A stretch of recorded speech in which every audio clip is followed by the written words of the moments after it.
Hello, welcome to Lemon Studios, where we talk anything and everything entertainment. I'm, of course, Lemon himself, Zeke Lemon, and this is my review for the Season 1 finale of Creature Commandos. But before we get into that, let's get the house clean out of the way, shall we? Leave a like, comment below, let them know your thoughts on Creature Commandos, and of course, hit that subscribe button as it helps me grow into my YouTube career. I will greatly appreciate it. Now, all that out of the way, let's get into the review, shall we? So, yep, this is it.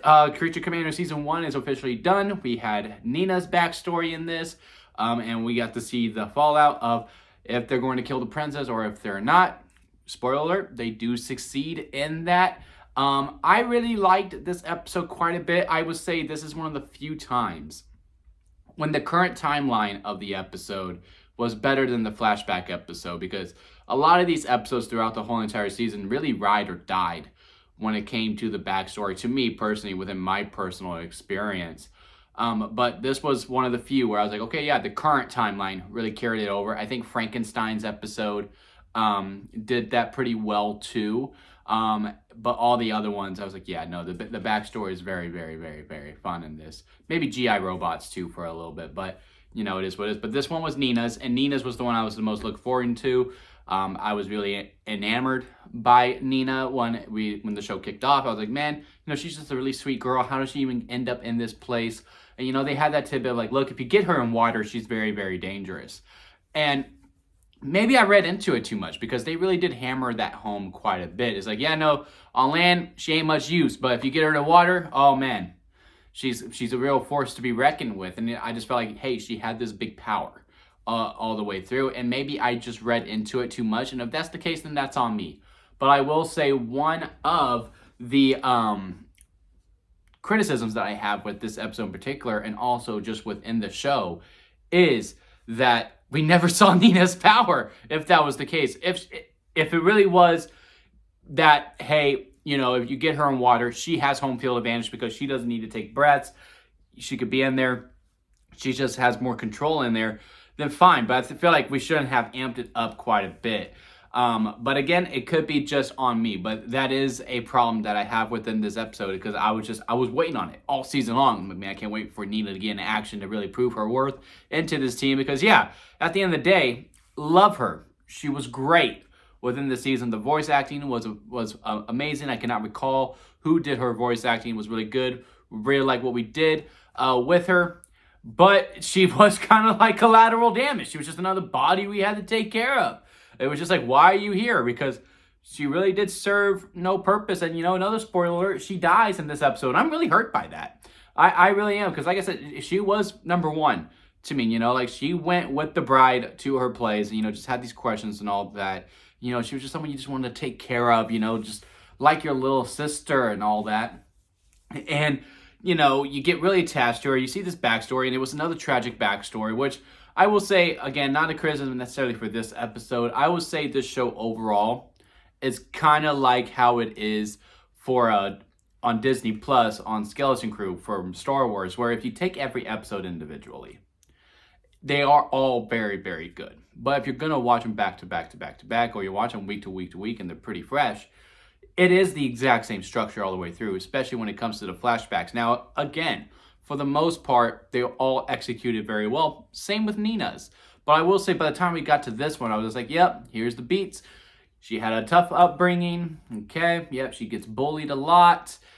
She has that one person that she really cared for. She loses that one person that she really cared for, either by their own doing or by someone else. And then they end up in the prison. Frankenstein was the only one that was a little bit different, but still kind of the same structure. You know, he met that old lady. We saw that whole backstory and how much they care. And then, yep, she had to die. And with the strange tidbit that we ended on the post-credits, I'm like, well, this chick's about to die when he's having soup and all that. But, you know, again, besides structure, if you just took the episode by itself, if I was to just watch that, I do think it's still a solid entry into this season. But again, it was just a lot of the same beats. But when it comes to the current timeline of trying to kill the princess, I am very happy to report that it did feel like finally they were a team. There was camaraderie. You know, there was back and forth. Okay, here's the plan. Here's what we do. Okay, we're going to go through this. We're going to go through that. And then, you know, the way they bounce off of each other, you know, like the whole time with Weasel. Like, Weasel wanted to protect the princess because he reminded her of that little girl. that was going to be a tidbit all the way through. And, you know, with Nina and the bride putting her down and you putting him down like, hey, just calm down. It's going to be okay. It's okay. We have to do this. And Phosphorus is just going, should we put him down? No! Like, hey, I'm just brainstorming here. That was a good case of team camaraderie and how they all cared for each other. And I love the scene before the scene where they're like, hey, we're going to do season 2, where it is just the bride and the princess together.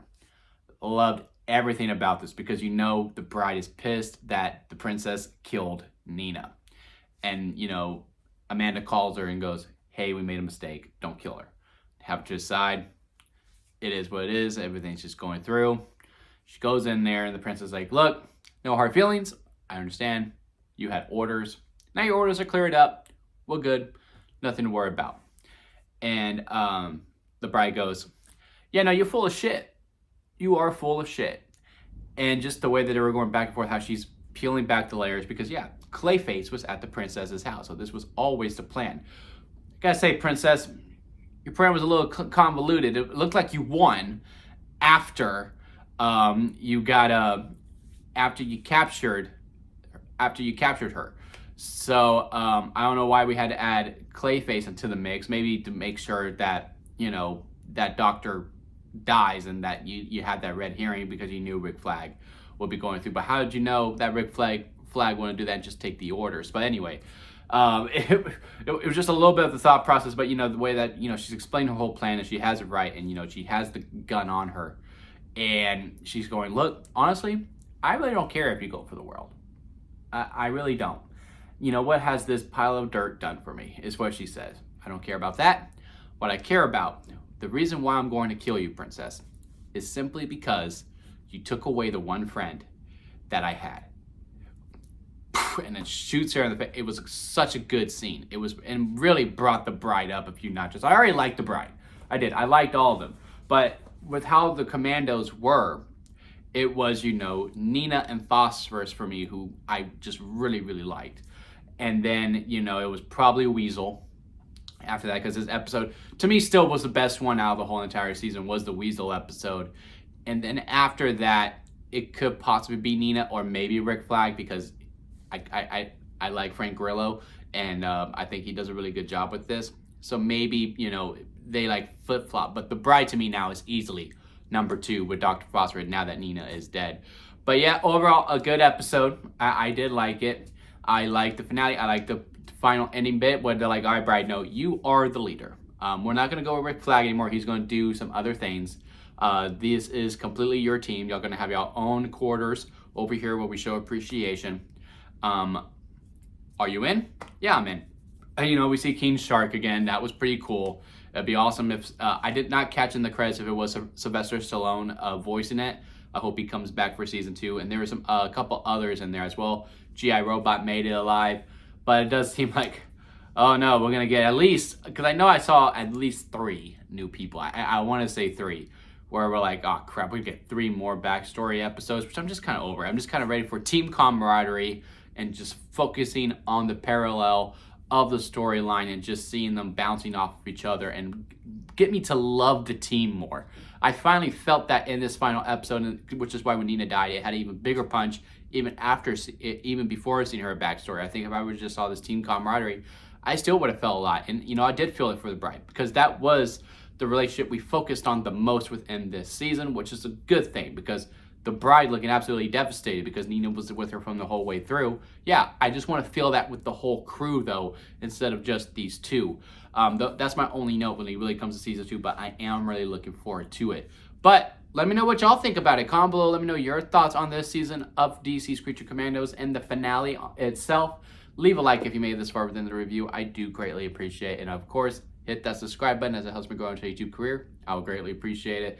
Be safe over there in LA. Those fires look absolutely scary. And be safe here over in my Texas area. We are not as bad. We are just dealing with another ice storm, but still be safe because we do not get used to icy conditions. And of course, in California, y'all be safe as well. And make sure y'all evacuate and stay safe at all costs. But until next time, guys, I will see you here at Limit Studios.